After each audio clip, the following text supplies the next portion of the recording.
5월은 개의 여왕이며 가정의 달이기도 합니다. 하나님께서 직접 설계하고 세우신 기관이 둘이 있는데 하나는 가정이요 하나는 교회입니다. 인간이 타락하기 전에는 가정을 주셨고 타락한 후에는 교회를 주셨습니다. 시편, 솔로몬의 지혜로웠던 왕 솔로몬의 시편 127편 1절을 보면 이런 말씀이 있습니다. 여호와께서 집을 세우지 아니하시면 세우는 자의 수고가 헛되며 여호와께서 성을 지키지 아니하시면 파수꾼에 깨어 있음이 헛되도다. 집은 가정을 말합니다. 성은 교회를 말합니다. 가정도 설계하신 분이 하나님이시요 성을 지키는 분도 하나님이시다. 그러므로 우리 가정의 주인이 주님이 되시고 교회의 머리가 예수님인 줄 믿습니다. 그럴 때 그 설계도대로 지어진 가정과 교회가 견고할 수 있습니다. 이어서 시편 127편 3절을 보면은 같이 보십시다. 보라, 자식들은 여호와의 기업이요 태의 열매는 그의 상급이로다. 자, 우리가 기업이라 하면 내가 가지고 있는 회사, 토지, 이게 기업이라고 하는데 성경은 그게 아니라는 거예요. 뭐가 기업이라고? 자식이 기업이에요. 태의 열매는 그의 상급이라고 했습니다. 요즘은 옛날보다가 자녀를 많이 낳지 않습니다. 심리학자들이 이런 퀴즈를 냈어요. 여러분도 한번 퀴즈에 답해 보시기를 바랍니다. 심리학자들끼리 모여서 퀴즈를 냈는데 우리나라 여성이 이제 앞으로는 세계에서 여성 가운데 평균 수명이 가장 긴 축에 속한다. 우리가 통계치를 보도를 통해서 읽었어요. 영국에서 조사한 바에 의하면 한국 여성의 평균 수명이 앞으로 가장 길 것이다. 근데 제가 드리는 퀴즈는 다음 중 수명이 가장 짧은 사람은 누구인가? 1번 딸만 둘 키우는 엄마, 2번 아들만 둘 키우는 엄마, 3번 딸 하나 아들 하나 키우는 엄마, 4번 자식이 없는 엄마. 평균 수명이 가장 짧은 사람이 몇 번이라고요? 4번. 평균 수명이 가장 짧은 답은 2번입니다. 아들만 둘 키우는 엄마. 해당되는 사람 있죠? 딸 둘 키우면 은메달이에요. 금메달은 딸 둘에 아들 하나 있는 게 금메달이에요.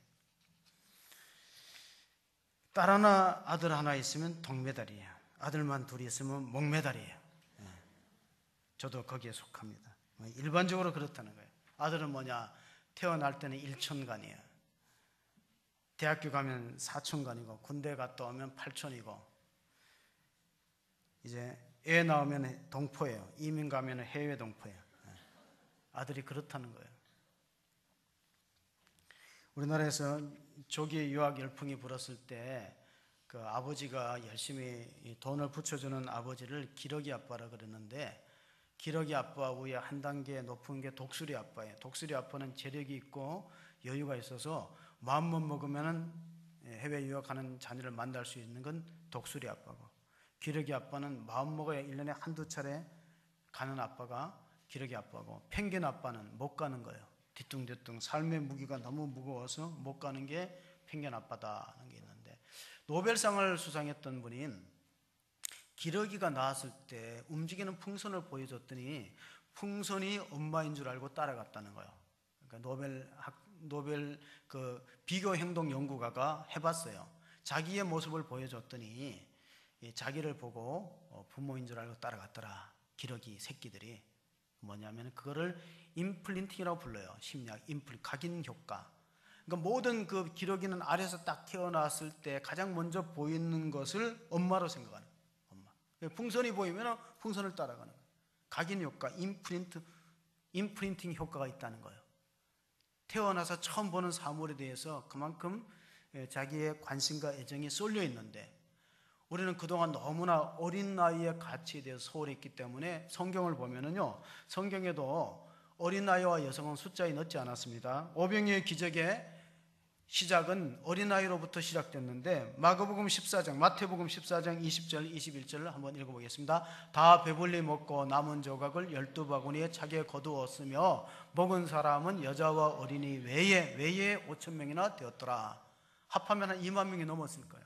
그러니까 구약시대에는 여성과 어린아이 숫자를 계수하지 않았습니다. 그래서 우리가 출애굽에 있는 숫자가 60만이라 했지만 실제 학자들은 200~300만 된대요.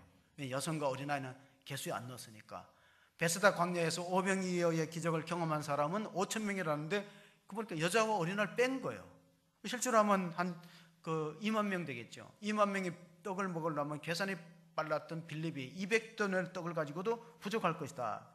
그러니까 어른들은 자꾸 계산하고 아이들은 순수하게 계산 없이 하나님 앞에 드립니다. 요한복음 6장 9절에 보면은 그 오병이의 기적이 어른들로부터 시작되지 않았어요. 같이 봅니다. 여기 한 아이가 있어 보리떡 5개와 물고기 2마리를 가지고 있나이다. 그러나 그것이 이 많은 사람에게 얼마나 되겠사옵나이까. 이렇게 말한 사람은 바로 빌립이란 제자예요. 계산합니다. 그러나 아이들은 순수해요. 그냥 자기 있는 것 주님 앞에 드리면 하나님이 어떻게 하시겠자는 믿음으로 의탁하는데, 그것이 아이가 갖고 있는 순수한 모습입니다. 같은 본문을 우리가 요한복음 6장 53절에 보시면은 예수께서 이르시되 내가 진실로 너희에게 이르노니 인자의 살을 먹지 아니하고 인자의 피를 마시지 아니하면 너희 속에 생명이 없느니라. 아니, 이 포도주와 떡이 우리하고 무슨 관계가 있느냐? 믿음으로 먹으면은 우리 속에 영생이 있다는 것을 체험할 수 있다. 그것이 바로 이 성찬의 유래가 됐던, 이 말씀을 하셨을 때는 오병이어 기적 후에 하신 말씀이지만 사실 그것도 어떻게 보면 성찬의 하나의 모형이 되고 있어요. 초기 기독교인들이 많은 핍박을 받았는데 비밀 집회 장소에서 숨어서 예배를 드릴 때 로마 당국에서 군대를 풀어갖고 병사를 풀어갖고 체포해 오기로 합니다. 바깥에서 이렇게 들으니까 이런 말이 들려요. 이것을 받아 먹여라. 이것은 너희를 위한 나의 살이니. 이것을 받아 마시라. 이것은 너희를 위한 나의 피다는 말을 들었어요. 그리고 어떻게 오해했냐면은 예수 믿는 사람들은 어린아이를 잡아갖고 나누어 먹구나. 식인 습관이 있구나. 그래서 더 핍박을 했다는 거예요. 이런 미풍양속을 해치고 이런 사교 집단을 그대로 둬서는 안 된다는 거예요. 그건 오해였습니다. 우리가 마태복음 19장에 보면은요, 예수님께서 찾아와서 기도해달라고 하는 부모님들이 있었어요. 19장 13절에 보면 그때 사람들이 예수께서 안수하고 기도해 주심을 바라고 어린 아이들을 데리고 오매 제자들이 꾸짖었어요. 그러니까 우리나라에도 그렇고 이스라엘 사회에도 그렇고 어린아이와 여성을 하대하는 그런 문화가 있었다는 거예요. 애들은 가라. 예수님은 그렇게 하지 않았습니다. 14절 15절을 한번 같이 읽어보겠습니다. 시작. 예수께서 이르시되 어린아이들이 용납하고 내게 오는 것을 금하지 말라. 천국이 이런 사람의 것이니라 하시고 그들에게 안수하시고 거기를 떠나시니라. 전설에 의하면은 예수님이 이때 안으시고 안수했던 어린이가 나중에 성장해서 뭐가 됐냐면은 안디옥 교회 감독이 되었다는 거예요. 이그나티우스라는 감독인데 그가 교회를 이끌어 가다가 로마 황제 트란 황제에 의해서 결국 사형장으로 가게 됩니다. 우리가 이탈리아의 건물을 보면 콜로세움이라는 건물, 거기에 많은 기독교인들이 맹수의 밥이 되고 죽임을 당했어요. 이 이그나티우스도 이제 트란 황제의 핍박에 의해서 죽으러 갈 때 서머나 교인들이 황제한테 탄원서를 올렸어요. 편지를 보냈어요. 이그나티우스를 죽이지 말았으면 좋겠다. 그는 참 착한 사람이고 하나님밖에 모르는 사람이다. 예수님이 끌어안고 축복했던 아이가, 안수했던 아이가 교회 지도자가 됐다는 것입니다. 그럴 때 이 이그나티우스가 서머나 교회 성도들한테 보낸 편지가 발견되었어요. 제가 신학교 가니까 초대교회사라는 과목이 있어요. 초대교회사라는 과목을 배우니까 이그나티우스의 편지를 그 교재 안에 들어있더라고. 내용은 이렇습니다. 서머나 교회 성도 여러분, 나는 여러분들의 탄원과 친절을 감당할 수 없습니다. 무엇이냐면 나를 위해서 그렇게 할 필요가 없다고. 나는 하나님의 빵이 되어서, 나는 하나님의 순수한 빵이 되어서 맹수, 야수의 입에 갈아지는 하나님의 밀이 되고 싶다. 그러니까 나에게 구명운동을 하지 말라는 거예요. 나를 풀어달라고 로마 당국에다가 편지를 보내지 말라고 오히려 진정시키고 자기가 하나님의 미랄이 되었습니다. 그래서 그의 삶을 우리가 요한복음 12장 24절에 예수님이 하신 말씀이 그대로 이루어졌습니다. 같이 봅니다. 내가 진실로 진실로 너에게 이르노니 하늘의 밀이 땅에 떨어져 죽지 아니하면 하늘 그대로 있고 죽으면 많은 열매를 맺느니라. 내가 가서 죽어 피를 흘리고 맹수의 그 야수의 이빨에 의해서 갈아지는 하늘의 밀이 될 때에 그때 많은 생명이 살아날 것이다. 이 말씀을 해 주었습니다. 마태복음 오늘 본문을 돌아가서 마태복음 18장 1절에 보면은 제자들이 예수님한테 와서 천국에서 누가 크냐 질문합니다. 그러니까 어른들은 이렇게 수치에 관심 많고 누가 크냐 관심 많아요. 목사님들이 꼭 모이면 물어보는 게 있어요. 성도가 몇 명이냐, 재정이 예산이 얼마냐. 저 대답 안 합니다. 그걸 꼭 물어보더라고요. 그래서 저도 이제 절대 그런 거 안 물어봐요. 성도가 몇 명이냐, 예산이 얼마냐. 어른들은 누가 크냐 관심이, 아이들은 안 그런데 예수님께서 한 어린아이를 데리고 와서 2절 3절에 그렇게 말씀합니다. 같이 읽습니다. 예수께서 한 어린아이를 불러 그들 가운데 세우시고 이르시되 진실로 너희에게 이르노니 너희가 돌이켜 어린아이들과 같이 되지 아니하면 결단코 천국에 들어가지 못하리라. 어린아이들은 하나님 나라를 사모하고 순수한 마음이 있고 변화의 가능성이 많아요. 그래서 우리가 잘 아는 에디슨이라든가 아인슈타인은 어릴 때는 각광을 못 받았어요. 에디슨은 선생님한테 자꾸 쓸데없는 질문을 했고 선생님이 쫓아버렸어요. 그 어머니가 집에서 가정교육을 했어요. 요즘으로 말하면 가정학습을 통해서 훌륭한 과학자가 됐어요. 아인슈타인도 학교에서는 말이 좀 어둔하고 해서 전응아 취급을 받았다는 것이. 어린아이가 왜 중요하냐면 어린아이는 많은 가능성과 변화의 미래가 있다는 것입니다. 우리가 이번에 봄 야유회 갔을 때 시를 하나 읽었어요. 그게 뭐냐면은 아끼지 마세요. 좋은 거 아끼지 마세요. 나태주라는 시인이 썼습니다. 그 쓴 가운데 꽃그늘이라는 시가 있어요. 제가 그 시집을 오래전에 구입을 해서 읽었는데 거기 보면 꽃그늘이라는 시가 있는데 아이한테 물었다. 이 다음에 나 죽으면 찾아와 울어줄 거지. 대답 대신 아이는 눈물 고인 두 눈을 보여주었다. 아이가 말을 하지 않고 눈에 눈물이 그렁그렁 고여 있다는 것. 그게 어린아이입니다. 영국의 기관시인 윌리엄 워즈워드는 어린이는 어른의 아버지다. 그러므로 어린이가 우리 곁에 있다는 것은 바로 천국이 가까이 있다는 뜻이다. 그런 유명한 이야기를 했습니다. 요즘 아이들이 얼마나 똑똑하냐면요. 초등학교 2학년 애가 쓴 시를 제가 읽어드리겠습니다.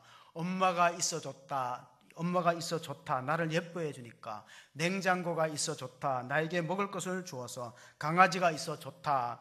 나랑 같이 놀아주어서. 아빠는 왜 있는지 모르겠다. 도대체 아빠는 왜 있는 겁니까? 시골에 오일장이 섰을 때 할아버지가 양지 쪽에서 앉아서 강아지를 몇 마리 팔려고 내놨어요. 복실복실한 강아지를 했더니 사람들이 잘 거들떠보지 않는데 한 어린이가 와갖고 강아지의 관심을 가지고 살려고 하는 거예요. 그래 아이가 강아지를 하나 선택해서 안으니까 할아버지가 야 그 가지 사가지 마라 그랬어요. 그 지금 태어날 때 조금 다리가 이상해서 쩔룩거리니까 여기에 건강한 강아지를 가져가라 그랬어요. 그랬더니 아이가 그 강아지를 계속 끌어안는 거예요.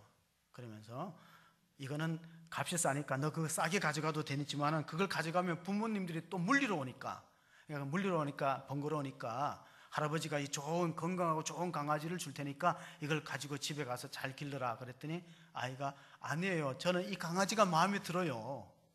그래가지고 그 강아지를 안고 머리를 쓰다듬으면서 쪼그리가 앉았다가 일어나서 쪼그리가 앉았다 일어나서 걸어가는데 그 어린아이가 다리가 하나 쩔름쩔름거리면서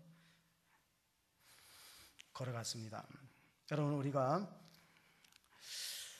어린아이들한테 배울 점이 있어요. 제가 어릴 때 초등학교 때 가장 싫었던 게 가정환경조사. 요즘은 그거 안 하죠. 우리 어릴 때는 꼭 선생님이 와갖고 자기 집에 라디오 있는 사람 손 들어. 라디오 손 안 들었어요. 신문 보는 사람 손 들어. 안 들어. 시계 있는 사람 안 들었어요. 들 게 있어야죠. 우리 그런 게 다 없었어요. 그 아버지 직업이 뭐냐 뭐 이런 것도 물어보고. 그 가정환경조사할 때 굉장히 좀 싫더라고요. 한 학생은 초등학교 때 선생님이 와서 아버지 직업이 뭐냐 그래 교도소에 계시는데요. 걱정이 되니까 그 선생님이 야 어떡하다가 교도소에 다 가시게 됐어 그랬더니 시험 봐서 갔어요. 교정 공무원이에요. 그 시험 봐서 갔죠. 젊은 목회자가 토요일 날 설교를 준비하느라고 서재에, 대개 이제 개척교회는 이제 사택하고 성전하고 가까이 있잖아요. 이렇게 이제 설교를 준비하는데 그 아들이 와갖고 아빠 놀아줘 하고 치근대는 겁니다. 그러니 아빠가 야, 오늘은 바빠서 안 돼. 아빠가 내일 주일 예배인데 설교 준비해야 되는데. 그랬더니 그래도 고집을 피우고 놀아줘 그러니까 아빠가 화가 나갖고 내가 다음에 놀아준다 그랬잖아. 왜 말 안 듣고 그렇게 아빠를 힘들게 해? 소리를 질렀더니 애가 문 쾅 닫으면서요, 에이씨 설교도 되게 못하면서 뭐 자기는 안 놀아주고 설교 준비하는데 실제로 설교를 자기가 그 아이가 봤을 때 뭐 잘하는 건 아닌 것 같아. 그런 얘기를 했대요. 여러분, 우리나라는 이제 자녀들에 위해서 많이 교육에 투자하는데 효과를 거두지 못하는 이유가 뭐냐? 그게 뭐냐면 우리나라의 모든 교육은 아버지들이 외주 하청 자녀 교육이래. 외주. 그러니까 외주 하청 자녀 교육은 뭐냐면 자녀 교육을 엄마한테 일임하고 또 학교 선생님들 그리고 또는 뭐 교회 학교 선생님들한테 일임하는데 유대인들은 그렇게 안 한대요. 그게 우리 교육하고 유대 교육의 차이점인데 유대인들은 모든 자녀의 그 특별히 신앙 교육은 아빠의 몫이라는 거예요. 신명기에서 한번 우리가 6장 6절 7절을 그 세마 본문 한번 읽어보겠습니다. 오늘 내가 내게 명하는 이 말씀을 너는 마음에 새기고 내 자녀에게 부지런히 가르치며 집에 앉았을 때든지 길을 갈 때든지 누워있을 때든지 일어날 때든지 이 말씀을 강론할 것이며, 그러니까 자녀들에게 믿음을 전수하고 신앙을 가르치는 것은 아버지, 특별히 아버지, 부모의 몫이지 이 교회의 몫으로 이렇게 외주 하청을 안 줬다는 거예요. 오늘날 우리 모든 교육은 부모님은 그냥 학교에다 맡기고 외주 하청교 학원에다 맡기고 그렇게 잘 되기를 바라는데 그러니까 실속이 없는 거죠. 유대인들은 보면은 그 아침에 일어나서 자녀들과 같이 식사를 하고 밥상머리 교육을 합니다. 그리고 이마에 테필린이라고 해갖고 이렇게 마치 그 인주 비슷한 거를 이마에 이렇게 묶어서 성경을 암송하고 그래요. 그리고 문에 보면은 메주사라고 해갖고 우리가 말하자면 그 우편함 같은 게 있는데 거기에 나갈 때 키스를 합니다. 하나님 말씀을 적어놓고. 그러니까 삶 속에서 그 말씀과 함께 살아가도록 어릴 때부터 그렇게 가르치기 때문에 가만히 보면 우리가 자녀, 오늘 어린이 주일인데 어린이의 문제는 알고 보면 부모의 문제로 기착됩니다. 오래전에 그 TV 가운데 우리 아이가 달라졌어요. 그런 프로그램이 있어요. 지금도 합니까? 그 프로그램을? 지금 안 해요? 우리 아이가 달라졌어요. 아이가 양육 과정에서 일어난 일들 가운데 나아진 모습으로 그 다큐가 제작됐는데 그 제작하는 분들이 결국은 이렇게 말했어요. 우리 아이가 달라졌어라는 TV 프로그램이지만 실제로 보면은 우리 부모가 달라져야 효과가 있다는 거예요. 옆에 계시는 분한테 이렇게 한번 얘기합시다. 우리가 달라집시다 합시다. 같이 옆에 계시는 분. 우리가 달라져야 돼요. 자꾸 자녀들 보고 바뀌라고 아무리 막 압력을 가하고 그러지만 부모가 달라지. 일본의 속담에 이런 말이 있어요. 자녀는 부모의 등 뒤에서 배운다. 임프린팅, 각인된다. 오늘 우리가 3절에 보면요, 이런 말씀이 있어요. 오늘 우리가 읽었던 말씀 가운데 보면 돌이켜 이르시되 진실로 너에게 이르노니 돌이켜 어린아이들과 같이 되지 않으면은 결단코 천국에 들어가지 못한다. 그 돌이켜라는 말이 알고 보면 회개란 뜻이에요. 누가복음 15장 17절에 보면은 아버지 품을 떠났던 탕자가 돌이키는 내용이 납니다. 자, 같이 한번 읽어보겠습니다. 이에 스스로 돌이켜 이르되 내 아버지에게는 양식이 풍족한 품꾼이 얼마나 많은가. 나는 여기서 줄여 죽는구나. 스스로 돌이켰다만. 어른은 스스로 돌이킬 수 있겠죠. 그럼 우리 자녀들도 우리가 부모님이 먼저 달라지면 달라지는데 스스로 돌이켜 회개했다는 것이 삶의 방향을 바꾸었다는 겁니다. 제가 짧은 시간에 우리가 정말 변화되어야 될 모습이 몇 가지 있는가. 고린도후서 5장 17절에 보면은 그런즉 누구든지 그리스도 안에 있으면은 새로운 피조물이라. 이런 것은 지나갔으니 보라 새 것이 되었도다. 자, 우리가 예수 믿으면 거듭났고 새로운 피조물이 되었으면 이전하고 달라야 된다는. 부모가 먼저 달라져야 자녀가 본을 보고 따라오게 됩니다. 먼저 달라져야 할 것은 우리가 하나님의 자녀라는 신분의 변화입니다. 로마서 8장 15절에 보면 이런 말씀이 있습니다. 너희는 다시 무서워하는 종의 영을 받지 아니하고 양자의 영을 받았으므로 우리가 아빠 아버지라고 부르짖는다. 자, 부모가 뭐냐? 우리가 먼저 하나님의 자녀의 의식을 가져야 돼요. 고대 로마에는 양자나 친자나 차별이 없어요. 왜냐하면 양자도 상속권을 다 주고, 이어지는 말씀은 보면 우리가 하나님의 자녀이면은 영광을 받기 위해서 고난을 받아야 된다. 왜냐하면 우리가 하나님 나라를 유업으로 상속받기 때문에 이 신분의 변화가, 포지션이 달라졌다는 거예요. 두 번째는 우리가 능력의 변화가 있습니다. 고린도후서 4장 7절을 한번 읽어보겠습니다. 우리가 이 보배를 질그릇에 가졌으니 이는 심히 큰 능력은 하나님께 있고 우리에게 있지 아니함을 알게 하려 함이라. 그러므로 예수를 믿고 거듭난 새로운 피조물이 된 우리는 과거에는 나의 자원으로, 내 능력과 내 지혜와 내 힘으로 살았다면 이제는 아니에요. 위에서 부어주신 하나님의 능력, 성령의 지혜를 통해서 이 땅을 살아가는 사람들이 바로 우리들인 것이에요. 우리는 파워, 힘의 근원이 달라졌어요. 우리의 힘이 큰 능력은 우리로부터 오는 게 아니라 하나님으로부터 온다. 우리는 질그릇과 같은 존재다. 정태기 박사님은 80세 가량 되는데 치유 목회를 하면서 이런 말을 했어요. 가정은 마치 그 큰 그릇을, 항아리를 길러내는, 도자기를 만드는 그런 농로와 같아. 그런 표현을 했어요. 그러므로 우리 자녀들이 여러분의 가정 안에서 큰 그 항아리가, 그릇이 큰 자녀가 되면은 그 자녀들이 성장해서 목회자가 되면 교회가 살고, 경제인이 되면 회사가, 경제가 살게 되고, 또 정치인이 되면은 나라가 살게 되죠. 뭐냐면 큰 그릇을 길러야 되는데 인재가 길러지는 것은 결국은 가정이라는 그 울타리 안에서 길러지기 때문에 그는 특별히 그 자녀들 성장 과정 속에서 치명적인 것을 이야기했어요. 그분이 정태기 박사가 얘기한 이론에 의하면은 부부 싸움을 할 때 2살에서, 1살은 잘 모르니까 2살에서 7살 아이들이 가장 치명적인 상처를 받는다고 했어요.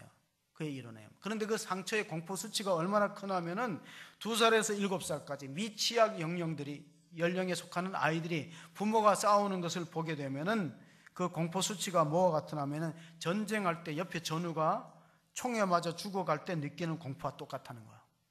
그러니까 알아서들 하세요.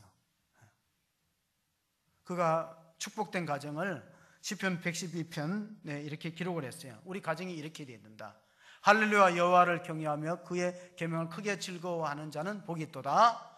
그의 후손이 땅에서 강성하며 정직한 자들의 후손이 복이 있으리로다. 3절을 같이 읽습니다. 부와 재물이 그의 집에 있으며 그의 공의가 영구히 서 있으리로다. 하나님을 경외하고 그 계명을 크게 즐거워하는 가정은 자손의 복이 있고 물질의 복이 있다는 거예요. 얼마 전에 포퍼스라는 미국의 잡지가 있어요. 거기 잡지에서 2017년도에 일본의 가장 큰 부자가 누구로 선정됐냐면은, 놀라지 마세요, 한국 사람이에요. 일본의 가장 부자가 손정의라는 한국인 3세가 선정됐어요. 재산이 얼마기 때문에, 그의 재산이 얼마기 때문에 포퍼스가 선정한 일본 최고의 부자가 됐느냐? 그의 재산이 23조 원이에요. 23조. 놀라는 기색이 없네요. 23조 원이면 얼마나 큰 돈이 나면은 이건희 회장이 재산이 11억 조금 넘는데, 11조 조금 넘어요. 23조 원은 이건희 회장이 11조 조금 넘는 재산의 2배예요. 일본 최고의 부자가 한국 사람이에요. 그는 어떻게 성장했는가? 저기 일본에서도 시골의 무허가 판자촌에서 자랐어요. 한국인이라 따돌림을 받았어요. 아버지가 그를 격려하고 지원했어요. 공부를 해갖고 후쿠오카 고등학교 들어갔는데 고등학교 1학년 때 중퇴했어요. 미국으로 건너가서 고등학교 과정을 검정고시로 합격하고 그 UC 버클리라는 경제학부에 입학을 했는데 24살에 창업을 했어요. 24살에 소프트뱅크라는 회사예요. 소프트뱅크. 근데 24살에 창업하면 얼마나 많은 실패가 있었겠어요. 계속되는 그런 과오와 실패에 있었음에도 불구하고 가감하게, 적극적으로 공격적으로 투자해갖고 4차 산업혁명 시대에 가장 그 각광받는 기업이 됐어요. 뭐냐면 포지티브한 마음, 긍정의 마음. 집안은 어렵고 힘들어도 낙심하지 않는 것. 그래서 제가 4가지 변화를 부모가 바뀌어야 되는데 신분의 변화가 있어요. 포지션, 파워, 능력의 변화. 세 번째는 이 자세, 믿음의 자세가 변해요. 우리나라 사람은 상당히 네거티브합니다. 이 대선에도 보면 네거티브한 얘기를 많이 하지, 내가 앞으로 이런 정책을 가지고 대한민국을 강하고 좀 좋은 나라로 만들겠다는 포지티브한 정책이 너무나 없어요. 그러니까 그걸 바꾸라는 거예요. 민수기 14장에 보면요, 이런 말씀이 있어요. 이스라엘 백성들이 광야에서 이렇게 말합니다. 너희가 너희 자녀들을 너희 반역한 죄를 지고 너희의 시체가 광야에서 소멸되기까지 40년을 광야에서 방하는 자가 되리라. 34절에 보면 같이 읽어봅니다. 너희는 그 땅을 정탐한 날수 40일의 하루를 1년으로 쳐서 그 40년간 너희의 죄악을 담당할지니 너희가 그제서야 내가 싫어하면 어떻게 되는지를 알리라 하셨다라. 하나님이 싫어하면 어떻게 되는지요? 우리가 원망하고 불평하는 거 한 번 하면은, 하루 원망하고 불평하고, 하나님은 우리 자녀들에는 1년 고생하게 하는 거예요. 하루가 1년이야. 40일 정탐하면서 부정적인 얘기를 했던 사람들에게 그럼 하루를 1년으로 치자. 하나님이 하루 1년으로 치자. 그럼 너는 40년 동안 광야에서 돌고 돌다가 불평 원망하고 못 들어간다고 말한 사람은 그대로 내가 해주마. 못 들어간다. 너희 2세들만 들어가라. 하나님 앞에 우리가 긍정의 말을 하는 게 참으로 중요합니다. 네 번째 바뀌어야 될 게 뭐냐? 그게 바로 우리 삶의 목적, 퍼포스예요. 자, 우리 포지션이 달라지고 파워의 근원이 하나님으로부터 있고 우리가 포지티브한 믿음의 말을 해야 돼요. 포지티브한 믿음과 말을, 긍정의 말을 하고 긍정의 믿음을 가져야 되는데, 가장 중요한 것은 우리 삶의 목적이 어디 있느냐예요.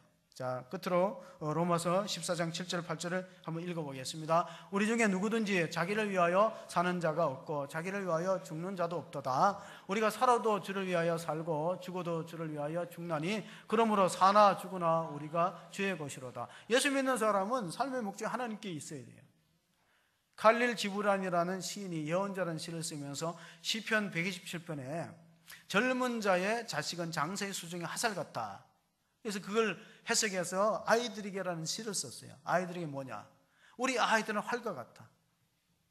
그 아이들에게 시에 보면 이런 내용이 있어요. 자식은 부모로 통해서 왔지만 부모의 소유물이 아니다는 거예요. 하나님이 우리 가정에 보내서 믿음으로 잘 기르라고 위탁한 거지 내 소유물이 아니라는 거예요. 자식을 자기 소유물로 할 때부터 교육은 빗나간다는 거예요. 나의 것이 아니고 하나님의 것이니까. 젊은 자의 자식은 수중의 화살 같아. 그 전통에 가득한 자는 복이 있다기 때문에 자식은 화살이라면 부모는 활이에요. 그런데 가만히 보면 활은 화살이 없이는 능력을 발휘를 못하잖아요.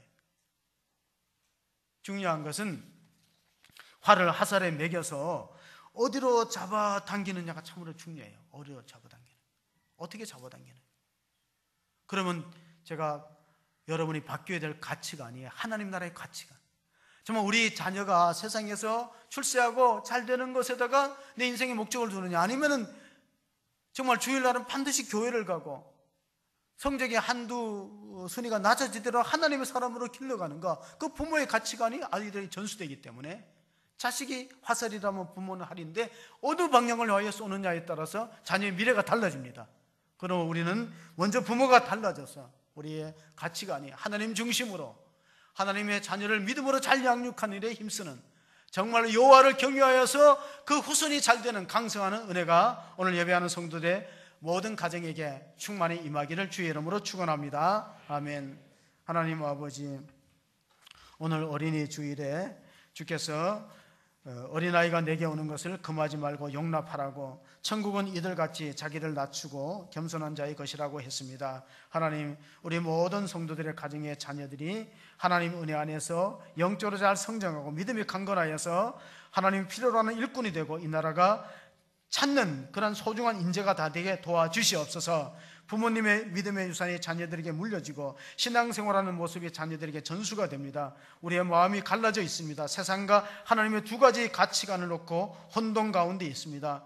하나님, 우리의 또한 관심이 하나님 나라보다가는 세상의 물질과 명예와 권력에 더 많은 관심을 두고 있지 않는지 이 시간 돌이켜서, 스스로 돌이켜서 우리가 먼저 변화될 때, 우리가 자기 중심, 물질 중심, 세상 중심의 가치관이 변화되고 하나님 중심, 말씀 중심, 교회 중심으로 변화될 때 우리 아이들이 달라지면서 하나님이 쓰시는 귀한 그릇으로 축복하여 주시옵소서. 우리 구주 예수 그리스도의 이름으로 기도하옵나이다. 아멘.